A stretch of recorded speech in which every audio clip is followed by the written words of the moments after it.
एक breaking news. खासदार ओमराजे निंबाळकर यांच्या घराबाहेर पोलिसांचा बंदोबस्त पाहायला मिळतोय. पवनराजे निंबाळकर हत्या प्रकरण आणि पक्षांतराच्या पार्श्वभूमीवर हे बंदोबस्त लावण्यात आलाय. ओमराजे निंबाळकर यांच्या गोवर्धनवाडी येथील घराबाहेरून सुरक्षेचा आढावा घेतला आमचे प्रतिनिधी काकासाहेब कांबळे यांनी.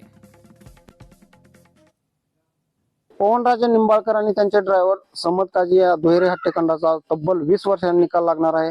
आणि त्यातच ओमराजे निंबाळकर हे शिंदे सेनेने जाणार असल्यानं त्यांची वाय+ सुरक्षा देखील वाढवली. मात्र त्यांच्या आता घरासमोर कुठलाही अनुचित प्रकार घडू नये म्हणून घराचीही पोलिसांकडून सुरक्षा दिली जात आहे. इथं 24 तास पोलिसांचा बंदोबस्त ठेवला असून त्यांचं कार्यालय असेल, त्यांचं घर असेल, आता पोलिसांच्या निगराणीखाली आहे. इथं कोणताही गैरप्रकार घडू नये म्हणून मोठी पोलिसांकडून काळजी घेतली जात आहे.